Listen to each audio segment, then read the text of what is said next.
back to another edition of the Edge podcast. Managing editor Brenden Slaughter, joined as always by BeaversEdge.com recruiting analyst Jared Halus. We are here with another edition of the Edge podcast, previewing Oregon State and Loyola Chicago in the Sweet 16. March Madness, 16 teams left, and your Oregon State Beavers are still alive. Thanks for joining us on this edition of the podcast. We got a lot of ground to cover and not a lot of time, so we want to get into it. But just right off the bat, Jared, did you ever think, given where this year started, you'd be talking about this team in the Sweet 16 and just how unbelievable has the journey been, just in a real, larger picture sense? It's been a ride, man. I mean, it's been a ride. You come from not even having a tournament last season to, people questioning if Wayne Tinkle's even the guy for the job, wondering how the team's going to fare this season in general. And then, it's one for the books. So it's super cool. It's honestly been really awesome to watch. And let's hope it doesn't come to an end this week. But, they've got a tough matchup. I think they can do it, though. They're playing some really inspired basketball. And, they're playing clean, just playing good ball. They've had some crazy shots fall. I will say that. They've been making some nutty shots. But, they've been playing some solid basketball. Defense has been great. So I think that, they've got a real chance this weekend. Hopefully the run will continue. Absolutely. And just to kind of set the stage for you, you go all the way back, and, this run, it's been brewing for a while. And Coach Tinkle's been saying that, and, the players have been saying that. And to be honest, yours truly didn't maybe even believe it until they got to like the Pac-12 tournament championship. And then the automatic berth was within their grasp because, it was a miraculous turn at every corner to make it into the tournament. And, obviously knocking off UCLA, first round of the Pac-12 tournament, knocking off Oregon, knocking off Colorado. And again, two of those teams still alive in the Sweet 16. Shout out the Pac-12. We'll definitely talk about that in a few minutes as well. But just from the periphery heading into the tournament, they were so hot. And then you go in and take down a Tennessee team, I'm not going to say easily, but the Beavers were the better team in that contest throughout, and it showed. Then you go to Oklahoma State, face what I believe to be one of the more athletic and just matchup nightmares for anybody in the postseason. And the Beavers are able to take it on the chin, knock off Cade Cunningham, number 1 overall pick, most likely, in, the NBA draft this year. And, here they stand, Loyola Chicago, Sweet 16. And, I've been telling, Beaver fans this week, you got to sit here and kind of enjoy the moment, because it's something that, just to, showcase our youthfulness, something Jared and I weren't even close to being alive for the last time Oregon State made a March Madness run. Sorry, Jared, you and I weren't born in 1982. So No. it's just, for Oregon State fans, this has to just be like rarefied air of the week, right, Jared? Yeah, absolutely. It's crazy. And, you talked about the wins that they got along the way to get to this point. And I really want to, I really want to focus on a couple of them, because to me, you talked about you maybe didn't believe it. And I think as well as many other people, were in that same ship. It was kind of hard to believe because of the way that the rest of the season had unfolded to that point. Absolutely. So, once they topped Oregon, I was like, okay, something could happen here. They beat Colorado, win the Pac-12 championship. And I'm like, okay. No. They've got a real chance to carry this momentum. But Tennessee looked like a tough matchup to me. I'd watched a couple Tennessee games. God, you'd have thought they were playing my middle school basketball team. Yeah. It was insane how much of a game that was not. And then let's not forget that Oklahoma State took down a number 1 seed in Baylor in the Big 12 championship just a couple days, about a week before the tournament started. That's a massive win in another game that truly was not that close. Yeah. It's crazy. It's been crazy to watch. Yeah, again, the taking it even further, I say all the time, it's been so long since Oregon State, was relevant in men's basketball this deep into March. And, there's so many different, avenues. And I say, enjoy the win to Beaver fans, but the positive ripple effects of this run have only begun. I mean, you just think about it from an exposure scale. The most amount of brackets in the history of, college basketball were filled out this year. Oregon State was a bracket buster. There is not anyone in college basketball, not a recruit that's 15 to 18 years old, not a transfer that's at another school that's looking for a new opportunity, not fans, not boosters, not anything that or live in the college basketball world that at least didn't have to open their eyes to Oregon State. And that I think is what's going to be the most impactful part of this run so far. Yeah, like you said, nobody really saw it coming. And we talk about brackets. I liked when they let you make what 10 on ESPN. Yeah, something like that. I created two, of course, um, for two of the teams that I cover. One of them making Georgia Tech win the championship, the other one making Oregon State win the championship.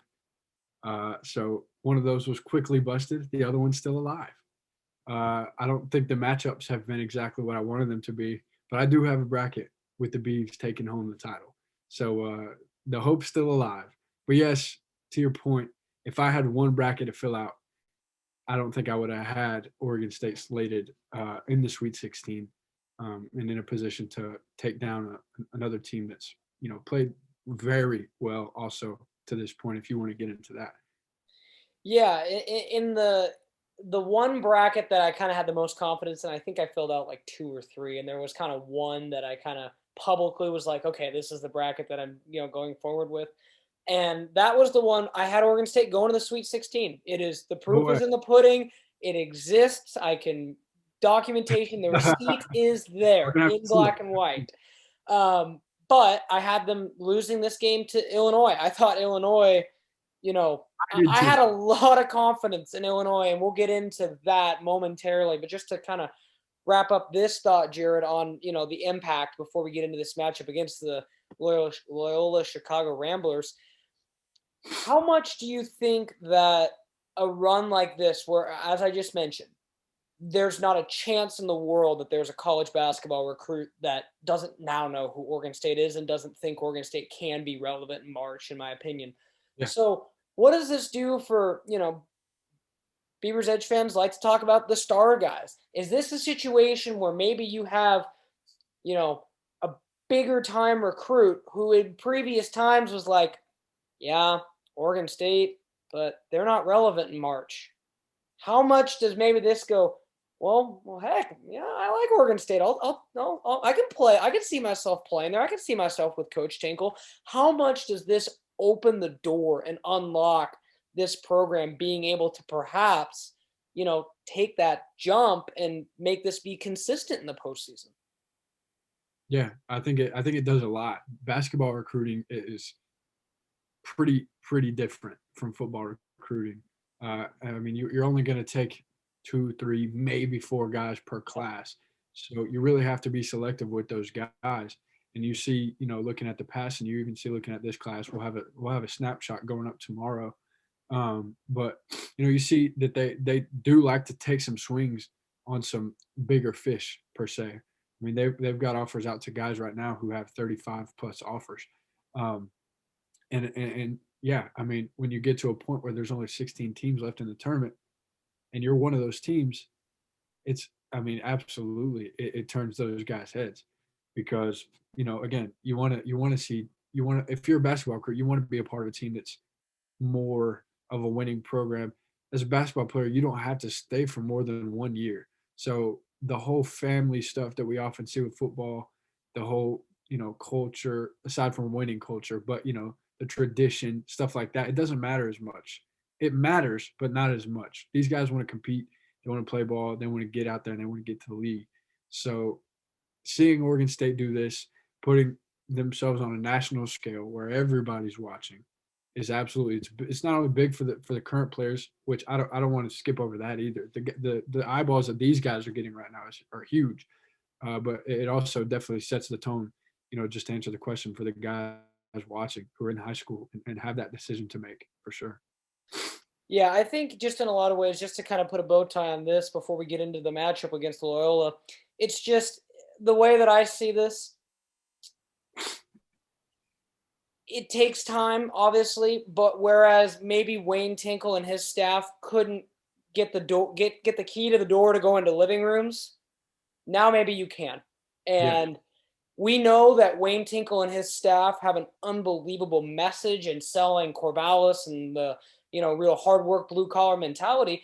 Oftentimes, perhaps maybe they weren't even given the opportunity to sell themselves because you didn't have the track record. You didn't have the consistent rapport of March success of putting guys necessarily in the league, other than just a few guys recently. So it's all part of that, you said culture, but it's all part of kind of the exposure you have to build up. You have to have a certain wherewithal about your program to where you're known, on a scale. And that's where I think this run, I think it's going to open a lot of doors, and we'll see what happens. But it's I not do want like, to say one more thing too, yeah, just yeah, of adding course. to that, because you mentioned something there that really brought something up to me, and it's that you know you do get the key, you do, because you win the Pac-12 championship, and I'll use Clay Travis for example. Most people know who Clay Travis is, big sports personality, often known for having some incredibly hot takes. Big Tennessee guy. Oregon State pummels Tennessee. I see him say something about how Oregon State is a scrub team. That was a hot tweet. That was a hot tweet. So to me, that's like, okay, the public perception, the national perception still is not yet there yet. But when you continue that, and even I think at this point they've proven it after beating the teams that they've beaten, and winning the championship should be enough. But now that everybody's had the chance to see what the Pac-12's done in this tournament, see that it's not a fluke, and see that this team is legit, it takes that whole thing away. There's no Cinderella story. There's no run. This team is the legit team. It speaks to the job of Wayne Tinkle as well, and his ability to develop these guys to make this run happen. Without question. And just to take that even a step further, I think so many doors are going to be unlocked. And I think, unlike 2015, 16, where you were just happy to you were happy to get the invite. Back in 2015, Oregon State was the group of friends that got to go to prom, right? You were the group of buddies. You're like happy to go. It had been, however, 26 years, I think, since they had made the tournament. That was getting there. Now, getting in, not only beating a good Tennessee, but smacking a good Tennessee team. And then going toe to toe with an Oklahoma State team who, again, everyone has their own opinions. That Cade Cunningham guy is going to be pretty darn good. It's a And I danger. think, yeah. And I think, you watch him play and the way that he can shoot and fly into the lane and force you to foul him. He's like Russell Westbrook with shooting, in my opinion. And I think his ceiling at the next level is going to be high. And that'll be something that Beaver fans for years look back and go, remember when we beat that guy in the NCAA tournament? I think that's something Oregon State fans will really hold their hat on, because he's a stud, an absolute stud. And Oregon State's defensive effort against him, they're going to need that same intensity against Loyola Chicago. I mean, just to get into, the matchup with the Ramblers, they're an 8 seed, but man, that's a deceiving seed. We got to start with them knocking off our own Jared Halus's Georgia Tech first round. Jared, what was the story of that game? And what did you see in that game that gives you hope for the Beavers? Is obviously after knocking off Georgia Tech, they not only smacked, but probably smacked and spanked Illinois across the state. I mean, Yeah. it was nasty.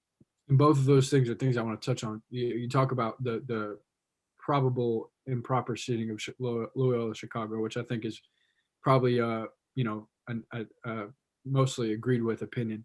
But before I move on from that, I think Oregon State's also proven that they were disrespected with their seating as well. You said it to me the day after the selection, maybe even the day of. You're like, I don't think that's a good seed. They deserve better. Sure enough, now they do. So Yeah. this is two teams that had a chip from the beginning because of the way they were seeded, because they did great things in the regular, well, maybe not the regular season for Oregon State, Yeah, but did good things leading up to the tournament. right. I think Loyola Chicago had 4, at most 5 losses in the regular season, and they're an 8 seed. 26-4. You're right. Are you kidding me? Like the team is very, very good, Yeah. and they're a team that's consistently involved. When you talk about March, Sister Jean, this is not her first appearance at the big dance. It's not She's their been first rodeo. she's been dancing for a long time. So they're a team that's used to being around. But yeah, just getting to the game against Tech. They were down, man. Georgia Tech was down. ACC Player of the Year, Moses Wright, which was a big hit for them. But they were able to hang in there. And this is why I have hope for Oregon State, because Georgia Tech was able to hang around that whole game. It wasn't until the last few minutes where Loyola Chicago pulled away. There was a lot of time. I think Georgia Tech got out to like an 11-point lead in like the first 5 minutes. Mm. They move on to Illinois, and like you said, spanked them, bend them over, spanked them. I mean, that was one of the more lopsided. I mean, putting on a pedestal here. What was more impressive and shocking when you saw the final score? Loyola Chicago over Illinois, or what USC did to Kansas? Yeah, that too. But yeah, I mean, wow. They've proven to be a team that, again, was not properly seeded, but I feel confident in the fact that Georgia Tech hung around. Yeah. While the tallest player on the floor that day was probably 6'6", 6'7" for them. So if Oregon State, I'm not saying that the recipe is going to be to pound the paint, because we all know who Krutwig is at this point. He's a great player down there, but there's a recipe, and Oregon State's playing much better basketball than either of the two teams now. You could definitely say that Loyola Chicago's had to beat to get to this point. So I think there's some real opportunity.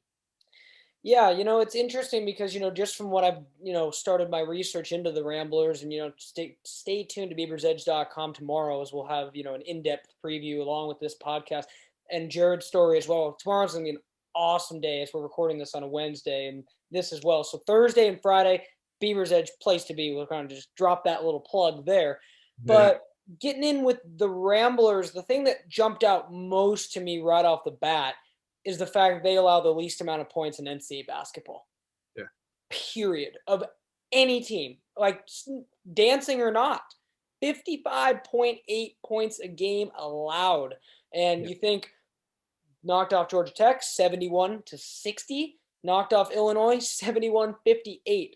So, and on top of it, they average, guess what, 71.5 points per game. So the recipe for this is, in my opinion, very similar to what the recipe was for Oklahoma State. And because, Tennessee, they hung their hat on defense as well, but the offense wasn't necessarily quite as good, in my opinion, as Loyola Chicago's. With Loyola Chicago having an elite defense, the big neutralizer is going to be whether or not Oregon State can continue to hit threes at the ridiculous clip that they have.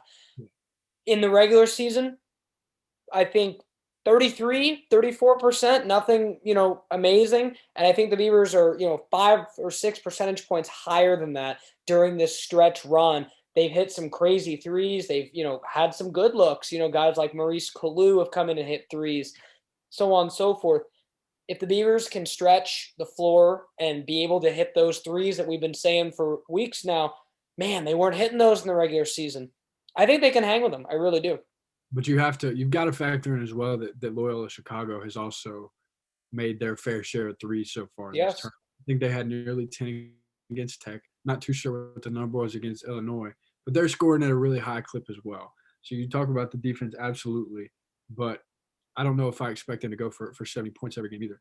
So, yeah, absolutely. I wholeheartedly agree with your, recipe.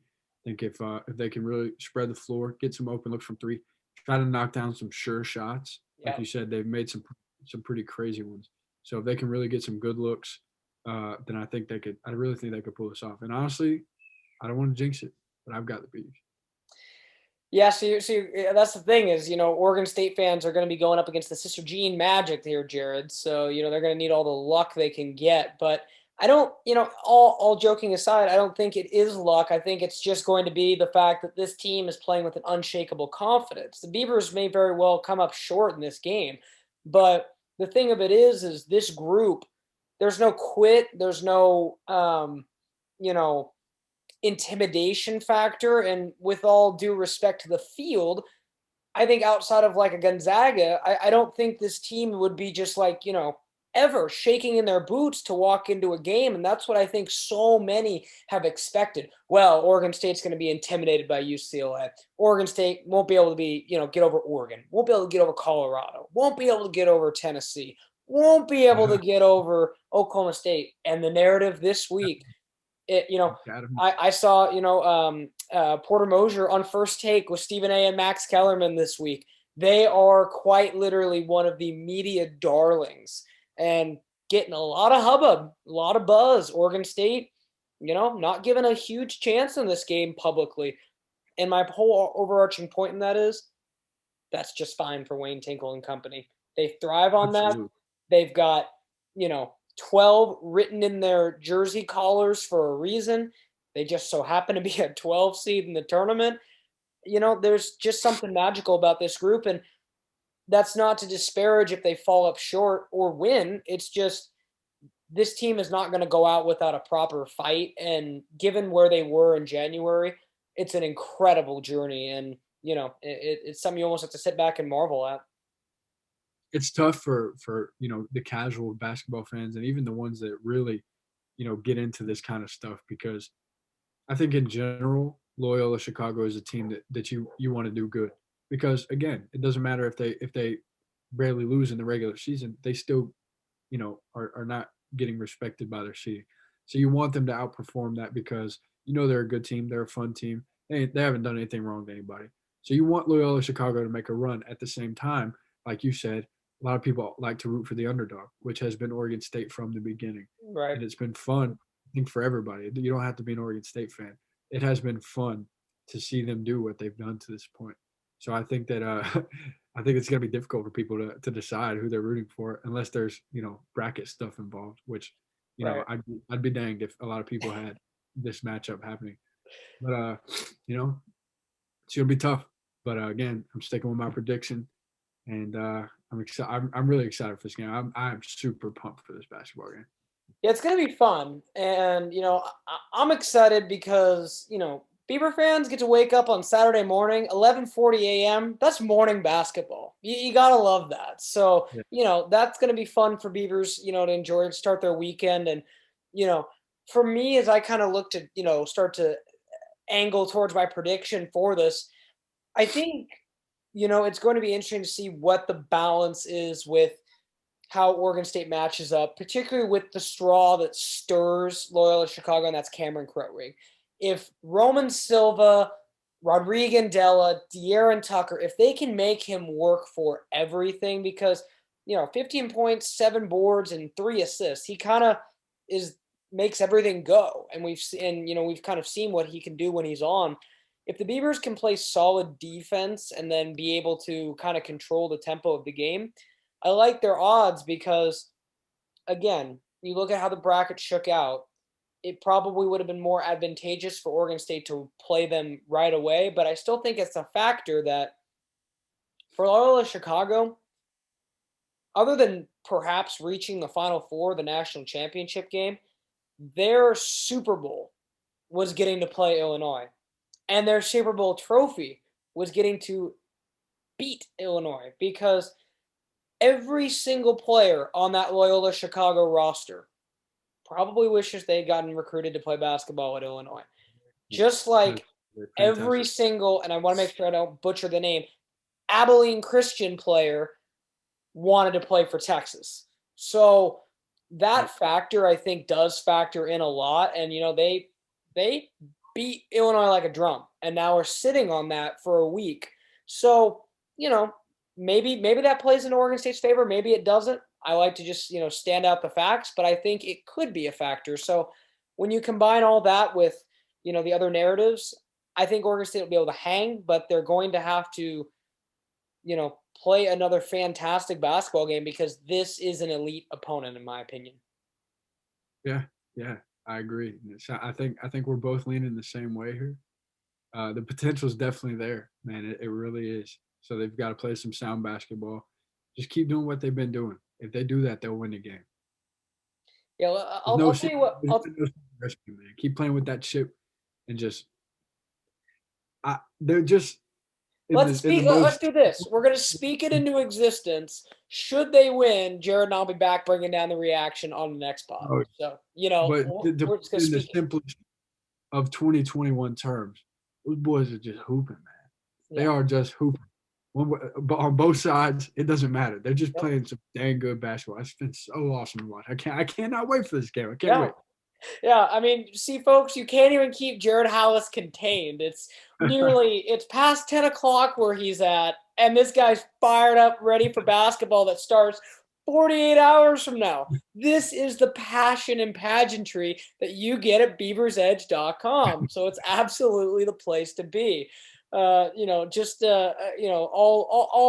fun aside, I think it is going to be a fantastic matchup between two teams that truthfully have a chip on their shoulder right now and continue to play with a chip on their shoulder. And, while Loyola Chicago might be the more seasoned team, they got a couple holdovers still from that, Final Four run a couple years ago, and got the power of Sister Jean. I think Oregon State is playing with an unflappable confidence. And, we saw in that Oklahoma State game, they took Oklahoma State's best punch. And there were times where I'm like, okay, the Cowboys are starting to creep back into this thing. Maybe the Beavers will, let some doubt creep in. Nope. Every time they needed, a big bucket, a big stop, they did what they did. And that's why I said this is going to be a dandy of a contest. And I think there's going to be one really deserving team heading to the Elite Eight. And with any luck, it'll be your Oregon State Beavers. So we'll see. Again, that tip-off 11:40 on Saturday. Make sure to keep it locked to BeaversEdge.com throughout the week, as Jared and I will have content up and down previewing the matchup. We'll have this podcast up as well, and then obviously a game day coverage on Saturday. So it's going to be a great matchup. Jared, do you have any kind of parting thoughts before we wrap up this edition of the pod? And as you said, start to eagerly watch the clocks until Saturday. Yeah, no, I think you put the bow on it pretty good. Whatever team wins this game deserves probably, barring any crazy situation, deserves to win this game. And if it doesn't happen for Oregon State, there's nothing to hang your freaking head about. No. House money at this point. Facts. It's been an amazing run, and it's awesome. So this is going to be, for me, without having any fandom tied into it, it's just pure enjoyment, man. I can't wait. Yeah, and it's like I said, you're not alone. You're not alone, and you're not alone with with me being excited for it, because it's so unprecedented. Just like I'm sure we have Beaver fans left and right that are excited for it as well. So that'll go ahead and wrap up this edition of the podcast. Make sure to keep it locked. BeaversEdge.com. We'll have wall-to-wall coverage previewing Oregon State, Loyola, and various other basketball coverage as well. So keep it locked. BeaversEdge.com. Thanks for watching this edition of the Edge Podcast.